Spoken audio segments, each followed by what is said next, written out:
ভবিষ্যতে আমরা সবাই বলো তাল মিলাইয়া জাহাঙ্গীর তারেক রহমান। ধন্যবাদ।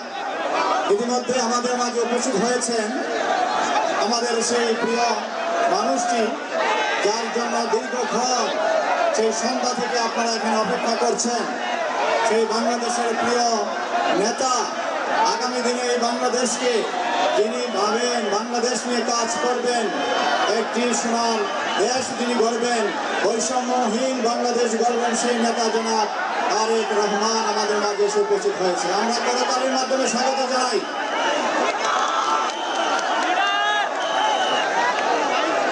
এখন পবিত্র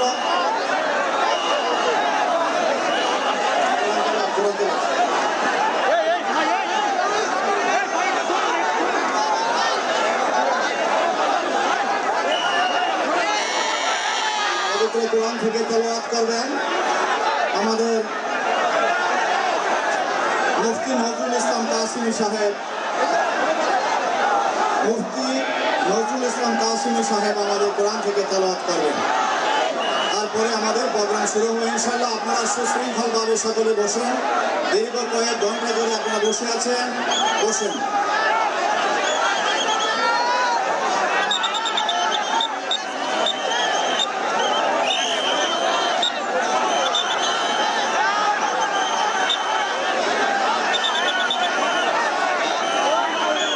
কোরআন থেকে তেলাওয়াত করবেন হাফেজ মাওলানা হিজবুল্লাহ। হাফেজ মাওলানা হিজবুল্লাহ।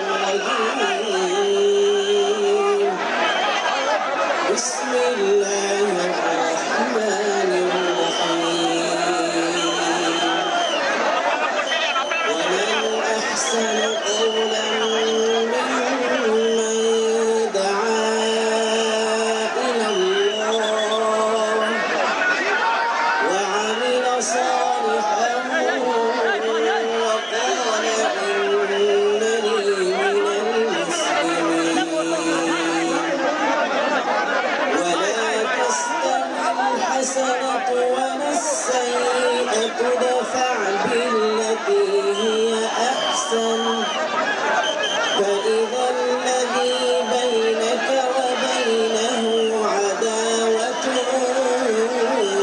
كأنه ولي حميم. صدق الله العظيم. السلام عليكم ورحمة الله.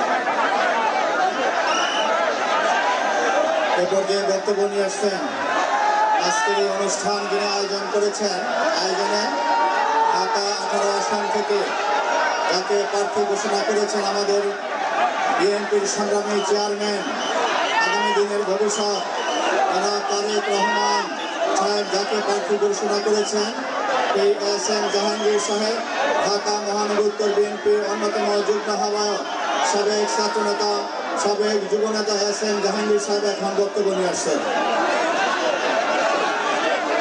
বসেন প্লিজ প্লিজ। বিসমিল্লাহির রহমানির রহিম। আজকে সবার প্রিয় সভাপতি উপস্থিত, সারা বাংলাদেশের মানুষ যার দিকে তাকিয়ে থেকে গত 17 বছর ঐক্যবদ্ধভাবে আন্দোলন করেছেন এবং যারা জাতিকে যিনি ঐক্যবদ্ধ করেছেন, আমাদের মাননীয় বিএনপির চেয়ারম্যান জনাব তারেক রহমান উপস্থিত আছেন। আমাদের প্রিয় ভাবি এখানে উপস্থিত আছেন। উপস্থিত অন্যান্য নেতৃবৃন্দ এবং ঢাকা 18 আসনের বিভিন্ন পর্যায় থেকে আগত সহযোদ্ধা সাথীরা, আসসালামু আলাইকুম। ভাই প্লিজ প্লিজ এই জায়গাটা মোবারক, এই জায়গাটা প্লিজ মিঠু পিছনে যাও। বক্তব্য দীর্ঘায়িত করার সুযোগ নেই। আমাদের নেতা অত্যন্ত অসুস্থ ছিলেন, তারপরেও সেই ময়মনসিংহ থেকে প্রোগ্রাম করে এখানে এসেছেন। আমরা অল্প সময়ের মধ্যে আমাদের নেতাকে ছেড়ে দিব। আমি শুধু বলতে চাই ঢাকা 18 আসন মানুষকে যে আজকে আমাদের নেতা এত রাতে আপনাদের কাছে এসেছেন, তার একটি মাত্র কারণ, সেটা হলো তিনি আপনাদেরকে ভালোবাসেন। এবং ঢাকা 18 আসনবাসী অত্যন্ত সৌভাগ্যবান যে বিএনপির চেয়ারম্যান জনাব তারেক রহমান সাহেবের ঢাকাতে প্রথম সমাবেশ ঢাকা 18 আসনবাসী পেয়েছে। আমি জানি ঢাকা 18 আসনের মানুষের দুঃখ দুর্দশার কথা আমার নেতা জনাব তারেক রহমান সাহেব জানেন। কাজেই আমি বক্তব্য দীর্ঘায়িত না করে আমি সমস্ত সময়টুকু আমার নেতার জন্য গচ্ছিত রেখে এবং আমার নেতাকে ধন্যবাদ অভিনন্দন জানাচ্ছি আপনাদের পক্ষ থেকে। আমি মনে করি আমাদের সমস্ত সমস্যাগুলো তার নখদর্পণে আছে। তিনি ইনশাআল্লাহ আগামী 12 তারিখ নির্বাচনে যখন নির্বাচিত বিজয়ী হয়ে বাংলাদেশের প্রধানমন্ত্রী হিসেবে শপথ নেবেন, এই ঢাকা 18 আসন 300 আসনের থেকে ব্যতিক্রমধর্মী এমন একটি আসন হিসাবে এখানকার সমস্ত সমস্যা তিনি নিজের থেকে সমাধান করে দিবেন ইনশাআল্লাহ। আপনারা কি 12 তারিখে আমাদের নেতা জনাব তারেক রহমান সাহেবকে নির্বাচিত করবেন ইনশাআল্লাহ? আমরা বিশ্বাস করি 300 আসনে নির্বাচন হচ্ছে, আমাদের বিএনপি ইনশাআল্লাহ বিজয়ী হবে এবং সেই বিজয়ী বেশে আবারও এখানে এসে আমার নেতা বক্তব্য করবেন। আমি শুধু একটি কথাই বলবো, আজকে জনাব পার্টির চেয়ারম্যান, আপনি এই ঢাকা 18 আসন আপনার আসন, এখানকার সবসময় আপনি একটু নজর রাখবেন। আবারও আপনার কাছে কৃতজ্ঞতা স্বীকার করে ঢাকা 18 আসনের পক্ষ থেকে আপনার কাছে কৃতজ্ঞতা স্বীকার করে আজকের মতো বিদায় নিচ্ছে। আল্লাহ হাফেজ।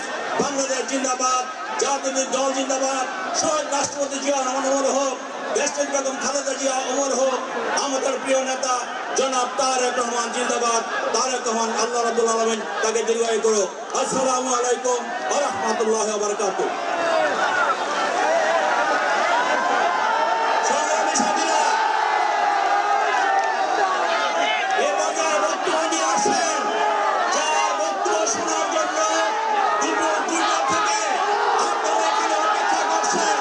আমাদের সেই প্রিয় নেতা জনাব তারেক রহমানের পছন্দের বক্তব্য নিয়ে আসেন।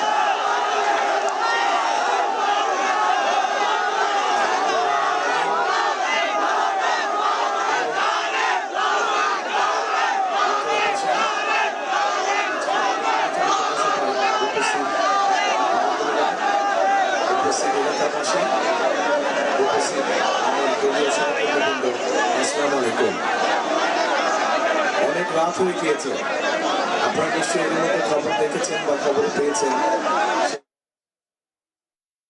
খবর পেয়েছেন সেই ময়মনসিংহে গিয়েছি। ময়মনসিংহ থেকে গাজীপুর মিটিং শেষ করে আপনাদের এখানে আসলাম।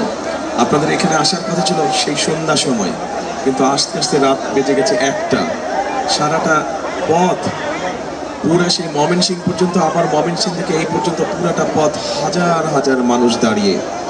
এই মানুষগুলোর সাথে অন্তত মিনিমাম একটু হাত শুভেচ্ছা বিনিময় করে আসতে আসতে এত দেরি হয়ে গেল। এই জন্য আমি আপনাদের কাছে ক্ষমা প্রার্থী। প্রিয় ভাই বোনেরা, আমাদের এই মঞ্চের পাশে একটি ছোট মঞ্চ আছে। এই মঞ্চে গুম এবং খুন পরিবারের সহকর্মী সহ এলাকার ছেলেরা গুম খুনের শিকার হয়েছে, সেই পরিবার সহ এলাকার ছেলেরা গুম খুনের শিকার হয়েছে, সেই পরিবারের সদস্যরা এখানে আছেন। কিন্তু এই মানুষগুলোর কেন আজকে স্বজন হারা? এই মানুষগুলোর স্বজন হারা এর সাক্ষী আপনারা আছেন। আপনি এই এলাকার এখানে উপস্থিত প্রত্যেকটি মানুষ সাক্ষী যে কেন তারা জানেন। আপনারা বিগত 16-17 বছর ধরে বাংলাদেশের মানুষের রাজনৈতিক অধিকার, কথা বলার অধিকার তাদের স্বাধীনতা, সব রকমের অধিকারকে কেড়ে নেওয়া হয়েছিল। এবং সেই অধিকারের পক্ষে কথা বলতে গিয়েই এই মানুষগুলো তাদের স্বজনদেরকে হারিয়েছে। প্রিয় ভাই বোনেরা, 2024 সালের ঘটেছিল এই উত্তরার মানুষ সেটিকে সফল করেছিল অনেকাংশে। এই যে 5ই আগস্টের ছাত্র জনতার আন্দোলন, এখানে এই উত্তরার অধিবাসীদের বিশাল একটি অবদান রয়েছে। ইনশাআল্লাহ সেই অবদানের কথা আগামী দিনের ইতিহাসে সোনার অক্ষরে লেখা থাকবে। প্রিয় ভাই বোনেরা, 5ই আগস্ট দেশে একটি পরিবর্তন এসেছে। বহু ত্যাগ, বহু রক্তের বিনিময়, বহু জানের বিনিময়, কোরবানির বিনিময় এই পরিবর্তন এসেছে। কাজে আমাদেরকে এই পরিবর্তনের ধারাকে আমাদের ধরে রাখতে হবে। এই পরিবর্তনের ধারা কি? এই পরিবর্তনের ধারা হচ্ছে দেশে গণতন্ত্রকে প্রতিষ্ঠিত করতে হবে। এই পরিবর্তনের ধারা হচ্ছে দেশে মানুষের রাজনৈতিক অধিকারকে প্রতিষ্ঠিত করতে হবে। এই পরিবর্তনের ধারা হচ্ছে দেশে মানুষের কথা বলার অধিকারকে রক্ষা করতে হবে। এই পরিবর্তনের ধারা হচ্ছে দেশে মানুষের ভোটের অধিকারকে শক্ত ভিত্তির উপর স্থাপন করতে হবে, যাতে করে আগামী দিন আর কোনো স্বৈরাচার এসে এই দেশের মানুষের রাজনৈতিক অধিকার সহ অন্য সকল নাগরিক অধিকার কেড়ে নিতে না পারে। এবং এই দায়িত্ব উত্তরার মানুষ সহ সারা বাংলাদেশের গণতন্ত্রকে মানুষ যদি সজাগ থাকে, তাহলে আমাদের কাছ থেকে এই অধিকার কেউ কেড়ে নিতে পারবে না। প্রিয় ভাই বোনেরা, আজ রাত অনেক হয়েছে, আপনারা অনেক গত 7-8 ঘন্টা ধরে এখানে অপেক্ষা করছেন আমার অপেক্ষায়। কাজেই বক্তব্য দীর্ঘায়িত করব না। সামনের 12 তারিখে নির্বাচন। এই নির্বাচনে স্বাভাবিকভাবেই আমরা নির্বাচনের সময় দেখছি যে এক দল আরেক দল সম্পর্কে বিভিন্ন রকম কথাবার্তা বলছে। আজকে যদি আমিও আপনাদের সামনে এখানে দাঁড়িয়ে বিভিন্ন রাজনৈতিক দল সম্পর্কে বিভিন্ন কথা বলি, তাতে কোনো লাভ হবে কি? তাতে কোনো লাভ হবে না। জনগণের তাতে তেমন কোনো উপকার হবে না। কাজেই আজকে আমাদেরকে ঠান্ডা মাথায় বসে চিন্তা করতে হবে, আলাপ আলোচনা করতে হবে, সিদ্ধান্ত নিতে হবে যে কি কি কাজ করলে জনগণের সমস্যার সমাধান কিছুটা হলেও লাঘব হয়। উত্তরার মানুষের সমস্যার সমাধান, ঢাকা শহরে, ঢাকা মহানগরীর মানুষের সমস্যার সমাধান সহ সমগ্র বাংলাদেশের খেটে খাওয়া মানুষের সমস্যার সমাধান একটু হলেও কীভাবে লাঘব করা সম্ভব হয়, সেই বিষয়গুলো নিয়ে আমাদের পরিকল্পনা করতে হবে, সেই বিষয়গুলো নিয়ে আমাদেরকে চিন্তা ভাবনা করতে হবে এবং সেই বিষয়গুলো আমাদেরকে বাস্তবায়নের কাজ করতে হবে। সেই বিষয়গুলো নিয়ে আমাদেরকে কাজ করতে হবে। প্রিয় ভাই বোনেরা, আমি জানি এই এলাকার মানুষের কিছু সমস্যা, এর মধ্যেই আমরা খোঁজ খবর করেছি যে এই এলাকার মানুষের কি কি সমস্যা। এলাকার মানুষের একটি প্রধান সমস্যা হচ্ছে আপনারা প্রতি মাসে বিল দেন, কিন্তু গ্যাস ঠিকভাবে আপনারা পান না, তাতে বিভিন্ন রকমের সমস্যার সমাধান হয়। প্রিয় ভাই বোনেরা, এই সমস্যা শুধু এই এলাকার মানুষের সমস্যা না, সমগ্র দেশে বিগত সময় আমরা দেখেছি কোনোভাবেই দেশে নতুন গ্যাস কূপের সন্ধান করতে দেওয়া হয়নি। আমাদেরকে এই সমস্যার সমাধান করতে হবে, যেমন আপনাদেরকে এই সমস্যার হাত থেকে রক্ষা করতে হবে। একইভাবে এই সমস্যার সমাধানের মাধ্যমে আমাদেরকে নতুন মিল, ফ্যাক্টরি, কলকারখানা তৈরি করতে হবে, যাতে করে আমরা দেশের মানুষের কর্মসংস্থানের ব্যবস্থা করতে পারি। প্রিয় ভাই বোনেরা, এখানে মানুষের অনেক দিনের একটি দাবি, বিশেষ করে মধ্যবিত্ত নিম্নবিত্ত মানুষ, তাদের জন্য একটি হাসপাতালের প্রয়োজন। এই এলাকার তাদের চিকিৎসা সুবিধার জন্য একটি হাসপাতালের প্রয়োজন। এইটি একটি সরকারি হাসপাতালের প্রয়োজন। ইনশাল্লাহ এই ব্যাপারে ধানের শীষ বিজয় হয়ে 12 তারিখে সরকার গঠনে সক্ষম হলে ইনশাল্লাহ আপনাদের সমর্থনে, আল্লাহর রহমতে আমরা এই ব্যাপারে উদ্যোগ গ্রহণ করব। প্রিয় ভাই বোনেরা, আরেকটি সমস্যা, যেই সমস্যায় শুধু এই এলাকার মানুষ নয়, এই সমস্যায় সারা বাংলাদেশের মানুষ কষ্ট পাচ্ছে। কি সেই সমস্যা? সেই সমস্যা হচ্ছে পানি সংকট। এই এলাকার মানুষ যেরকম বিল দেয় কিন্তু পানি সঠিকভাবে পায় না, ঠিক একইভাবে আমাদের দেশের খাল বিল সবগুলো শুকিয়ে গিয়েছে। ওপারে বাঁধ নির্মাণ করে আমাদের নদীর প্রবাহগুলোকে বন্ধ করে দেওয়া হয়েছে। প্রিয় ভাই বোনেরা, এই এলাকার পানির সমস্যার সমাধান যেমন আমাদেরকে করতে হবে, একইভাবে সমগ্র দেশে আমাদেরকে পানির সমস্যার সমাধান করতে হবে। এবং সেই জন্যই আমরা খাল খনন কর্মসূচি গ্রহণ করেছি, যার মাধ্যমে আমরা শুধু এই এলাকার মানুষের পানির সমস্যার সমাধান না, চেষ্টা করব আমরা ইনশাল্লাহ সারা দেশের পানির সমস্যার সমাধান করার জন্য। প্রিয় এলাকাবাসী, প্রিয় ভাই বোনেরা, সামনে কয়দিন পরে বর্ষা মৌসুম শুরু হবে। শীত শেষ হলেই কয়দিন পরে বর্ষা মৌসুম শুরু হবে, এবং বর্ষা মৌসুম যখন শুরু হয় তখন এই এলাকার মানুষের সবচেয়ে বড় দুর্ভোগ হয় জলাবদ্ধতা। অনেকগুলো রাস্তাঘাট আছে এই এলাকার ভিতরে ভিতরে, যেগুলো সব পানির নিচে চলে যায়। এই জলাবদ্ধতা এই এলাকায় যেরকম আছে, ঢাকা শহরের বিভিন্ন এলাকায় আছে। আমাদেরকে মানুষকে এই জলাবদ্ধতা থেকে দূর করতে হবে। ইনশাল্লাহ আগামী 12 তারিখে বিএনপি সরকার গঠন করলে, এখান থেকে ধানের শীষকে আপনারা বিজয় করে নিয়ে আসলে, বিএনপি সরকার গঠন করলে জলাবদ্ধতার সমস্যার সমাধান সবচাইতে আগে ইনশাল্লাহ আমরা করব, যাতে মানুষের অন্তত চলাফেরাটা সঠিকভাবে করতে পারে মানুষ। ওটা তো সারা বাংলাদেশে। আরেকটি তীব্র সমস্যা এই এলাকার মানুষের, সেটি হচ্ছে যানজট। প্রিয় এলাকাবাসী, যানজট শুধু এই এলাকা নয়, এই সমস্যা আমাদের সারা ঢাকা শহরে রয়েছে। কি করে যানজটকে নিয়ন্ত্রণ করা যায়, কিভাবে যানজটের সমস্যা সমাধান করা যায়, এ ব্যাপারে আমাদের একটি পরিকল্পনা আছে। যেহেতু আজকে অনেক দেরি হয়ে গিয়েছে, সেই জন্য আমি আর বিস্তারিত বলবো না। একটি বিশাল সমস্যা এই এলাকায়, মাদকের একটি বিশাল সমস্যা রয়ে গেছে এই এলাকায়। এবং প্রিয় ভাই বোনেরা, এই সমস্যাটা একটি ভয়ঙ্কর একটি সমস্যা, যেই সমস্যার ফলে অনেক পরিবার ধ্বংস হয়ে যায়, অনেক পরিবার ধ্বংস হয়ে গিয়েছে, অনেক পরিবার ধ্বংস হয়ে যাচ্ছে। আমাদেরকে যে কোনো মূল্যে, যে কোনো প্রকারে এই সমস্যার আমাদেরকে সমাধান করতে হবে। এই সমস্যা থেকে এলাকাবাসী সহ দেশের মানুষকে আমাদের বের করে নিয়ে আসতে হবে। আরেকটি বিশাল সমস্যা আছে এই এলাকার, যেরকম এটি সমস্যা একইভাবে সারা বাংলাদেশে, অর্থাৎ লক্ষ লক্ষ শিক্ষিত, অল্প শিক্ষিত, অর্ধশিক্ষিত যাই হোক না কেন, তরুণ আছে, যুবক আছে, যাদের কর্মসংস্থান নেই। আমাদেরকে তাদের কর্মসংস্থানের ব্যবস্থা করতে হবে। আমরা যদি আমার তরুণদের জন্য, যুবকদের জন্য আজ কর্মসংস্থানের ব্যবস্থা করতে পারি, ধীরে ধীরে আমরা একটি আমাদের প্রত্যাশিত বাংলাদেশ গড়ে তুলতে পারবো। প্রিয় ভাই বোনেরা, কাজ অনেক আছে। বিগত 16 বছর, আমরা 17 বছর আমরা শুধু বড় বড় গল্প শুনেছি, কিন্তু মানুষের সমস্যার কোনো সমাধান আমরা দেখিনি। আমাদের সামনে অনেক কাজ, বাংলাদেশের সামনে অনেকগুলো চ্যালেঞ্জ আছে।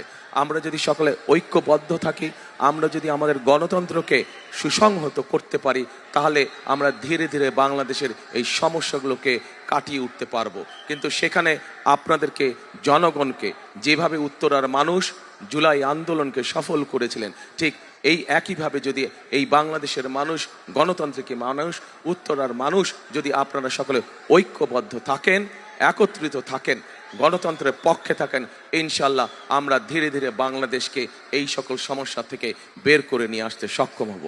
প্রিয় ভাই বোনেরা, কিন্তু আমি যেই কাজগুলো আপনাদের জন্য করতে চাইছি, এই এলাকার মানুষ সহ দেশের মানুষের জন্য আমি করতে চাইছি, এই কাজগুলো করতে হলে আপনাদের সমর্থন প্রয়োজন। আপনাদের সমর্থন ছাড়া আমরা এই কাজগুলো করতে পারবো না। এই যেই কাজগুলো আমরা করতে চাইছি, যেই পরিকল্পনাগুলো আমরা নিয়েছি, আপনারা কি মনে করেন এই কাজগুলো আমরা যদি করতে সক্ষম হই, আপনাদের সমস্যার সমাধান কিছুটা হলেও হবে? আপনাদের কি এটা মনে করেন আপনারা তাহলে প্রিয় ভাই বোনেরা, প্রিয় এলাকাবাসী, আপনাদের সমর্থন দরকার। আপনাদের সমর্থন ছাড়া কিন্তু আমরা করতে পারবো না। এবং আপনাদের সমর্থন হচ্ছে ধানের শীষকে বিজয়ী করতে হবে। ধানের শীষকে বিজয়ী করতে পারলে আমাদের হাত শক্তিশালী হবে। আমাদের হাত শক্তিশালী হলে ইনশাল্লাহ আমরা এলাকার সমস্যার সমাধানগুলো করতে সক্ষম হব। আগামী 12 তারিখে নির্বাচন, যেই নির্বাচন ছিল, যেই অধিকার বহু কষ্টের বিনিময় এই দেশের মানুষ অর্জন করেছে। প্রিয় সহকর্মীবৃন্দ, প্রিয় এলাকাবাসী ভাই বোনেরা, এই অধিকারের বিরুদ্ধে একটি পক্ষ আগেও যেমন ষড়যন্ত্র করেছিল, অধিকারকে কেড়ে নিয়ে গিয়েছিল, ঠিক এখনো কেউ কেউ এর বিরুদ্ধে আবার ষড়যন্ত্র শুরু করেছে। একটু আগে আমি বলেছি, আপনারা যদি সকলে আমাদেরকে সমর্থন দেন, তাহলে যে কোনো ষড়যন্ত্রকে আমরা ছিন্ন করে বেরিয়ে আসতে পারবো। আপনারা যদি সমর্থন দেন, তাহলে যে কোনো ষড়যন্ত্রের বেড়াজাল থেকে আমরা বাংলাদেশকে বের করে নিয়ে আসতে পারবো। সেজন্যই প্রিয় ভাই বোনেরা, আগামী 12 তারিখে আপনাদের একটি গুরুত্বপূর্ণ কাজ রয়েছে। এই দেশের মানুষের গণতান্ত্রিক অধিকারকে প্রতিষ্ঠিত করার জন্য, এই দেশের মানুষের প্রত্যাশিত আগামী দিনে প্রত্যাশিত বাংলাদেশকে গড়ে তোলার জন্য আপনাদের একটি গুরুত্বপূর্ণ ভূমিকা রয়েছে। এখন আমি যদি আপনাদের কাছে জানতে চাই কি সেই ভূমিকা আপনাদের যেটি পালন করতে হবে, বলবেন কি আপনারা? যে বুঝি না কিচ্ছু বোঝা যায় না। ধানের শীষকে জয়যুগ করতে হবে, রাইট। তাহলে আসুন, এই যে আজকে আপনারা এত রাত এত কষ্ট করে এখানে দাঁড়িয়ে আছেন, এই শক্তিকে, এই যে এই ধৈর্যকে আমরা ভোটে পরিণত করি, ধানের শীষের পক্ষে ভোটে আমরা পরিণত করি। এই যে আপনারা এত কষ্ট করে এত এত দৃঢ় চিত্তে যে আপনারা সেই সন্ধ্যা থেকে এখানে অপেক্ষা করছেন, আসুন আসুন এই দৃঢ় চেতনাকে আমরা আমাদের ভোটের শক্তিতে রূপান্তরিত করে, সেটাই হোক আজকে আমাদের এই জনসভার শপথ, সেটাই হোক আমাদের এই জনসভার প্রতিজ্ঞা। প্রিয় ভাই বোনেরা, আমি প্রত্যেকটি জনসভায় একটি কথা বলি, যে কোনো জিনিস ভালো কিছু অর্জন করতে হলে পরিশ্রম করতে হয়, পরিশ্রম করলেই যে কোনো জিনিস ভালো কিছু অর্জন করা সম্ভব হয়। সেজন্য আমি একটি কথা সব জায়গায় বলি, যে কথাটা আমি নিজে বিশ্বাস করি। কি কথাটি আপনারা শুনেছেন, তারপরেও আপনাদের সামনে আমি বলতে চাই। কথাটি হলো, করব কাজ গড়ব দেশ, সবার আগে বাংলাদেশ। করব কাজ সবার আগে, ইনশাআল্লাহ। আবার দেখা হবে, আরেকদিন ইনশাআল্লাহ আসবো। 12 তারিখের পরে ইনশাআল্লাহ আমরা আবার মিলিত হব, হাসি মুখে মিলিত হব ইনশাআল্লাহ। তখন আরো অনেক লম্বা সময় বক্তব্য রাখবো। সকলে ইনশাআল্লাহ ভালো থাকবেন। বিজয়ের বেশে আবার দেখা হবে আমাদের। আল্লাহ হাফেজ। বাংলাদেশ জিন্দাবাদ, বাংলাদেশ জাতীয়তাবাদী জিন্দাবাদ। আর এই যে জাহাঙ্গীরের হাতে ধানের শীষ দিয়ে গেলাম, আপনাদের এলাকার সন্তান, ওকে আপনারা দেখে রাখবেন। ও ইনশাআল্লাহ আপনাদের বিপদ আপদ সবকিছুতে আপনাদের পাশে থাকবে। আল্লাহ হাফেজ।